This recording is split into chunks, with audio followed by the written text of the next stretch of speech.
And we are back. Welcome to what is already the final day of the last 16. It almost feels like this World Cup is going even faster than it's coming now. After a night where we have to start with Japan because, Japan. All you had to do was score one more goal and it just didn't happen in 90 minutes. It didn't happen in extra time. And then, those penalties. I don't even think they got a single penalty off the floor.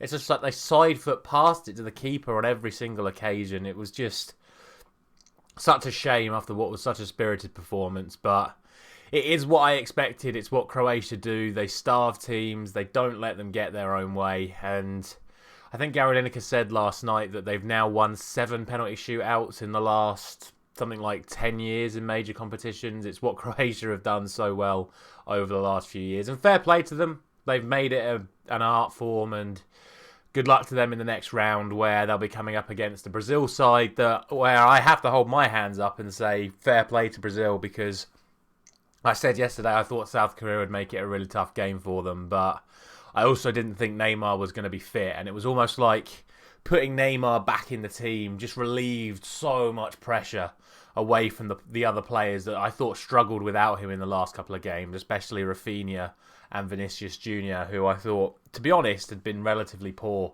in the other games I'd seen them in so far. I know Vinicius had grabbed himself a goal before, but I wasn't particularly impressed with any of them. But last night in particular, every single Brazilian to a man I thought was outstanding. They played very, very well. And I'll include the goalkeeper in that as well. Let's not make it seem too bad, because South Korea certainly had some chances and Nelson made some wonderful saves. But yeah, it was a convincing performance, especially in that first half, and Brazil really showed their credentials for the remainder of this tournament.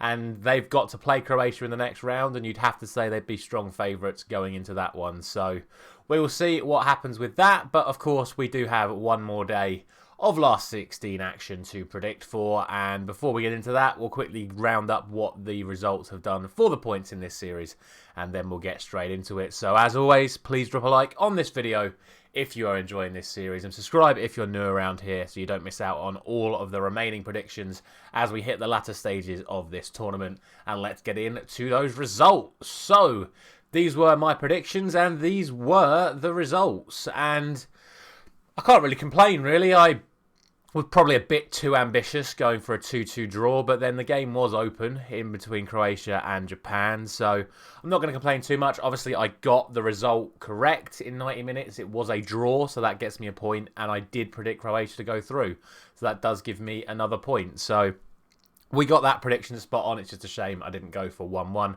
And then, yeah, like we spoke about, Brazil got a lot more goals than I expected them to, and fair play to them for that. So once again, for the third day running, it is 2 points for both games, meaning it is a match day score of 4, bringing the total now up to 38. And as always, please let me know down in the comments how you got on.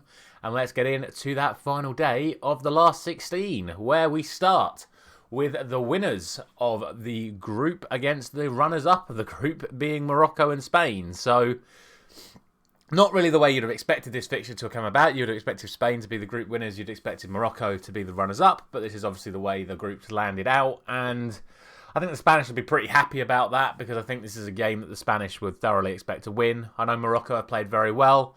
And I said that Morocco would be a team that did better than most people expected, but this is where I had Morocco going out in my tournament predictions, and sadly this is where I see Morocco bowing out today. I think the Spanish have looked very good. I know they didn't really do it against Japan, but they did rest certain players, and I know there are some people still suggesting that they allowed Japan to win to make sure that Germany went out. So we will see today. I think this is a tougher test for Spain than the likes of Japan that they played in their group. And I'm going to go for Spain to win 2-0. I think that's a fair prediction, to be honest with you.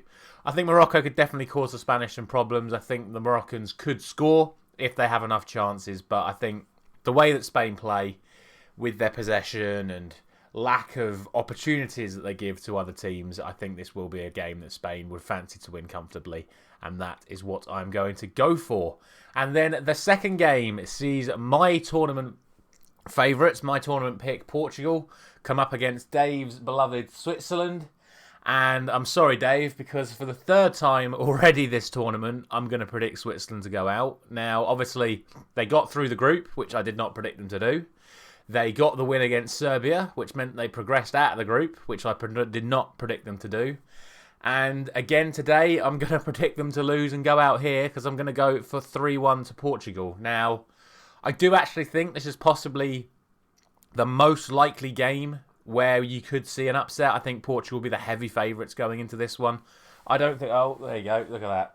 Perfect timing on that reaction from Dave. But I don't think Portugal should be losing this one. I don't think if Japan would have beaten Croatia yesterday, I don't think that would have been a major upset. I think if Switzerland beat Portugal today, I think that would be a major upset. But Switzerland are the sort of team that could stop Portugal. Their defensive outlay is so good.